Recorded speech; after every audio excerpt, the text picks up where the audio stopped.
সকাল থেকে শুরু হওয়া বানভাসী মানুষদের উদ্ধার অভিযান সহ যে ত্রাণ সহায়তা সেটি কিন্তু রাত অবধি চলছে।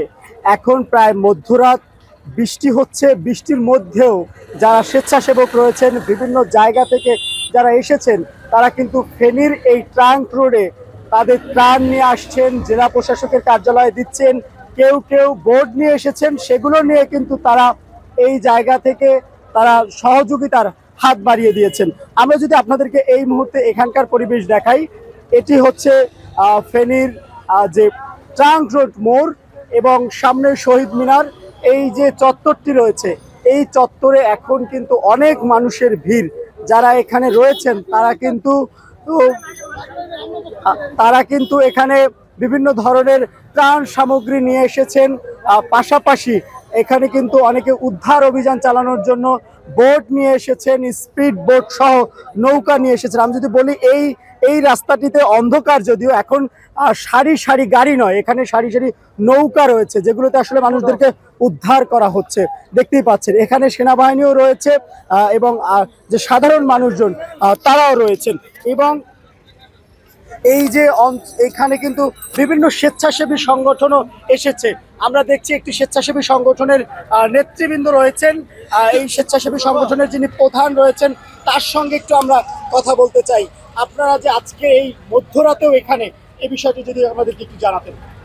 আমরা এসেছিলাম এখানকার মানুষের যে কষ্টের চিত্রগুলো দেখার জন্য, এবং এখানকার সাংবাদিকরাও বিভিন্ন শ্রেণী পেশার মানুষের মতো সাংবাদিকরাও ক্ষতিগ্রস্ত হয়েছিল।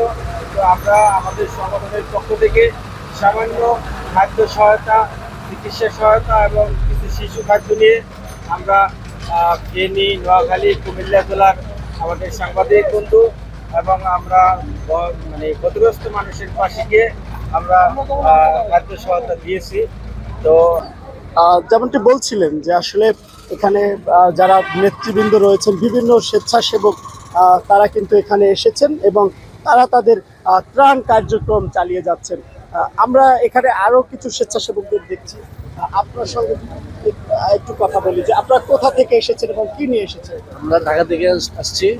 আমরা ওই সামরিক খাবার নিয়ে আসছি।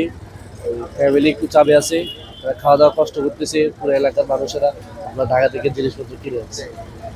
যেমনটি জানাচ্ছিলেন, আসলে এইখানে যে মানুষজনই এসেছেন তারা আসলে অনেক বড় হৃদয়ের অধিকারী। কেননা তারা এখানে বিভিন্ন ধরনের ত্রাণ সামগ্রী নিয়ে তারা এসেছেন এবং সেই ত্রাণ সামগ্রীগুলো পৌঁছে দেওয়ার জন্য তারা চেষ্টা করছেন যার যতটুকু সামর্থ্য। এবং আরেকটি আশার সংবাদ যদি আপনাদেরকে শোনাই, ফেনী শহরের পানি কিন্তু আজকে কিছুটা কমতে শুরু করেছে এবং যারা বানভাসী মানুষ তাদের কিন্তু কষ্ট কিছুটা আসলে লাঘব হচ্ছে বলেই আমরা জানতে পেরেছি। তো এখানে একজন স্বেচ্ছাসেবক রয়েছেন, আমরা একটু তার সঙ্গেও কথা বলার চেষ্টা করব যে এখানে আপনাদের কোথা থেকে এসেছেন এবং কি করছেন। আমরা চট্টগ্রাম থেকে আসছি, আজকে প্রায় 3 থেকে 4 দিন। তো চেষ্টা করছি যাদেরকে পারি ওই দিক থেকে সেফ জায়গায় নিয়ে যাওয়ার জন্য। তো অনেকজনরা সেভ করছে, অনেকে নিজের বাড়ি ঘর ছেড়ে বের হইতে যাচ্ছে না, তাদেরকে ত্রাণ দিয়ে আমরা ওই জায়গা থেকে সেরে অন্য জায়গায় গেছি। যেমনটি বলছিলেন যে আসলে সহযোগিতার মনোভাব নিয়ে এসেছেন কয়েকজন স্বেচ্ছাসেবক, তারা কিন্তু আসছেন। আমরা একটু আপনার সঙ্গে কথা বলতে চাই, কোথা থেকে এসেছেন এবং আজকে কি করলেন আপনারা? আমার গলা ভাঙা বলতে পারতেছি না। বলছেন যে আসলে গলা বসে গিয়েছে। আমরা আলুদিয়া থেকে এসেছি, ওখানে আমাদের স্থানীয়, আমরা ওখানে যতটুকু যে আমরা বন্যপ্রাণীদেরকে সহযোগিতা করেছি। আসলে গলার অবস্থা ভালো না, ওখানে বৃষ্টিপাতও হচ্ছে।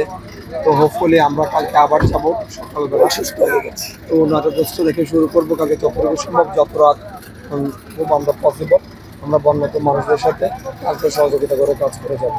জি ধন্যবাদ। যেমনটি শুনছিলেন যে আসলে এখানে যারা এসেছেন, যারা এখানে করছেন, তারা সবাই মানুষের যে সহযোগিতা সেটি করার জন্যই আসলে এখানে আসা এবং তারা কিন্তু জনে জনে যাচ্ছেন, যার যতটুকু সাধ্য আছে সেই অনুযায়ী তারা কিন্তু নিজ নিজ জায়গা থেকে চেষ্টা করে যাচ্ছেন।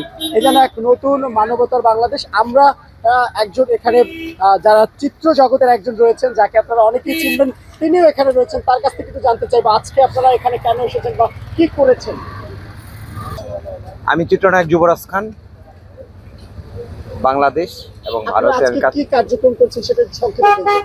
আসলে আজকে আমরা মূলত এখানে আসলে মানুষ তো মানুষের জন্য কিছু করতে পারে না, সব উপর আল্লাহর ইচ্ছা। তো আমরা এই জায়গাটায় কিছু মানুষের যারা এখানে কষ্টে আছে তাদের পাশে দাঁড়ানোর জন্য একটু সহযোগিতা হাত বাড়িয়েছে। আচ্ছা, ধন্যবাদ। যেমনটি আসলে সবাই বলছেন সহযোগিতার জন্যই আসলে এখানে আসা। আরো একজন স্বেচ্ছাসেবক রয়েছেন, যিনিও এসেছেন এখানে। আমরা একটু আপনার কাছ থেকে জানতে চাই কেন আসা বা কি করছেন। আপনারা দেখছেন মধ্যাহ্নরাত। আমাদের মূলত এখানে আপনি যেমন একজন গণমাধ্যম কর্মী হিসেবে আপনার জায়গা থেকে দায়িত্ব পালন করছেন, ঠিক সামাজিক মাধ্যম থেকে আমরা আমাদের জায়গা থেকে ক্ষুদ্র উপহার নিয়ে আমরা এখানে এসেছি। মানে আপনারা প্ল্যান কার্যক্রম পরিচালনা করছেন।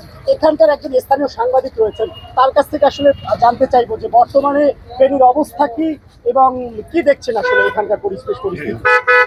5-6 দিন এই আমরা যেখানে দাঁড়িয়ে আছি সেখানে কোমর পরিমাণ পানি ছিল। এটা টাং রোড এবং এর আশপাশে যে শহরগুলো ছিল এবং ফুলগাজী, পরশুরাম, ছাগলনাইয়া একেবারে পানিতে নিমজ্জিত হয়ে গেছে। কোথাও মানে উদ্ধার কার্যক্রম ভোট দিয়ে বা গাড়ি দিয়ে উদ্ধার কার্যক্রম করা সম্ভব কোনোভাবেই হয়নি।